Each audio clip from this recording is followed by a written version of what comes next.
ਚੱਕ ਨੰਬਰ 295 ਦੇਵੀਦਾਸਪੁਰਾ ਤਹਿਸੀਲੋ ਜ਼ਿਲ੍ਹਾ ਟੋਬਾ ਟੇਕ ਸਿੰਘ। ਲਹਿੰਦੇ ਪੰਜਾਬ ਦਾ ਉਹ ਪਿੰਡ ਜਿਹੜਾ ਟੋਬਾ ਸ਼ਹਿਰ ਤੋਂ ਲਗਭਗ 12 ਕਿਲੋਮੀਟਰ ਦੀ ਦੂਰੀ ਤੇ ਵਸਿਆ ਹੋਇਆ ਹੈ ਤੇ ਇਸ ਪਿੰਡ ਦੇ ਲਾਗੇ ਚੱਕ ਨੰਬਰ 294 ਜੀਂਬੇ ਇਬਣ।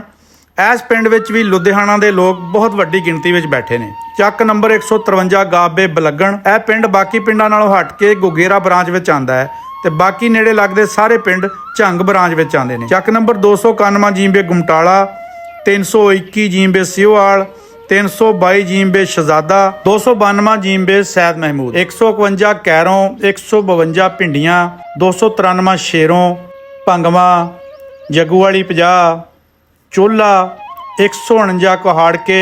ਟੋਬਾ ਵਾਲੀ ਸਾਈਡ ਤੇ ਚੱਕ ਨੰਬਰ 328 ਜੀਂਬੇ। ਇਹ ਸਾਰੇ ਪਿੰਡ ਚੱਕ ਨੰਬਰ 295 ਜੀਂਬੇ ਦੇ ਗਵਾਂਢੀ ਪਿੰਡ ਹੈ। ਇਸ ਪਿੰਡ ਦਾ ਰਕਬਾ 65 ਮਰਬੇ ਆ, 2 ਮਰਬਿਆਂ ਵਿੱਚ ਆਬਾਦੀ ਹੈ। 1600 ਵੋਟ ਹੈ ਇਸ ਪਿੰਡ ਦਾ।